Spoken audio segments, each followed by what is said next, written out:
ക്രിസ്തുവിനുള്ള പ്രത്യാശയാണ് തടവറയിൽ ബലമായതെന്ന് പാകിസ്ഥാനിലെ കുപ്രസിദ്ധമായ മതനിന്ദാ നിയമത്തിന്റെ പേരിൽ വധശിക്ഷയ്ക്ക് വിധിക്കപ്പെട്ട് ജയിലിൽ കഴിഞ്ഞിരുന്ന ക്രിസ്ത്യൻ വനിത 2013 പ്രവാചകനെ അവഹേളിക്കുന്ന തരത്തിലുള്ള മെസ്സേജ് അയച്ചു എന്ന വ്യാജ ആരോപണത്തിന്റെ പേരിൽ ലാഹോറിന്റെ പടിഞ്ഞാറ് ഭാഗത്തുള്ള ഗോച്ച് നിവാസികളായ ഷഫ്കാത്ത് ഷാഗുഫ്ത ദമ്പതികൾ അറസ്റ്റിലാവുന്നത്. നിരപരാധികളായിരുന്നിട്ടും നീണ്ട കുറ്റവിചാരണയ്ക്കൊടുവിൽ 7 വർഷമാണ് ഇവർ തടവ് അനുഭവിച്ചത്. കടന്നുപോയ സാഹചര്യങ്ങൾ അതിദയനീയമായിരുന്നുവെന്ന് Shagufta Aid to the Church in നീഡിന് നൽകിയ ഒരു അഭിമുഖത്തിൽ പറയുന്നു.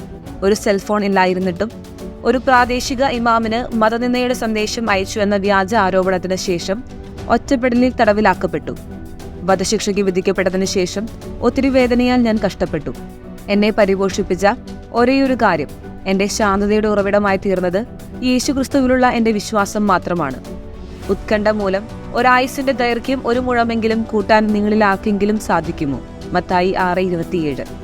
ഞാൻ എന്റെ വിശ്വാസത്തെക്കുറിച്ച് ധ്യാനിച്ചു. എനിക്ക് ഉള്ളിൽ ശക്തിയുണ്ടെന്ന് തോന്നി. ഞാൻ തനിച്ചായിരുന്നില്ല. ജീവനും മരണത്തിനും ഇടയിലുള്ള ഈ പോരാട്ടത്തിൽ ദൈവം എന്നോടൊപ്പം ഉണ്ടായിരുന്നു.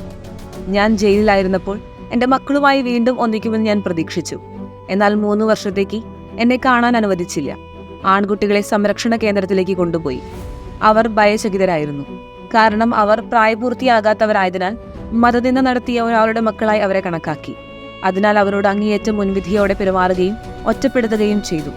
വികലാംഗനായ എന്റെ ഭർത്താവും അറസ്റ്റിലായി. ജയിലിൽ ക്രൂരമായ പീഡനമാണ് ഞങ്ങൾ അനുഭവിച്ചത്. ഞങ്ങൾ ദൈവദൂഷണം നടത്തിയെന്ന് സമ്മതിക്കാൻ ഭർത്താവിനെ തലകീഴായി തൂക്കിയിട്ട് മർദ്ദിച്ചു. ഞങ്ങൾ നിരപരാധികളായിരുന്നു. ഞങ്ങൾ ചെയ്യാത്ത ഒരു കാര്യം സമ്മതിക്കാൻ ഞങ്ങൾക്ക് കഴിഞ്ഞില്ല. ഇസ്ലാമിലേക്ക് മാറാൻ ഞങ്ങൾക്ക് മേൽ സമ്മർദ്ദം ഉണ്ടായിരുന്നു. പക്ഷേ ഞങ്ങൾ വിസമ്മതിച്ചു. കാരണം ഞങ്ങൾ യേശുക്രിസ്തുവിലുള്ള വിശ്വാസത്തെ ഏറ്റവും വിലമതിക്കുന്നു. നിയമസഹായം ലഭ്യമാക്കാൻ എന്റെ സഹോദരനും അനിയത്തിയും തങ്ങളാൽ കഴിയുന്നതെല്ലാം ചെയ്തു. നിരപരാധിത്വം തെളിയിക്കാൻ യൂറോപ്യൻ യൂണിയനും പ്രവർത്തിച്ചു. കുപ്രസിദ്ധമായ ഈ നിയമം ദുരുപയോഗം ചെയ്യുന്നത് തടയാൻ പാകിസ്ഥാൻ എന്തെങ്കിലും ചെയ്തില്ലെങ്കിൽ തന്നെപ്പോലുള്ള കൂടുതൽ ഇരകളുണ്ടാകുമെന്നും ഷാഗുഫ്ത പറഞ്ഞു.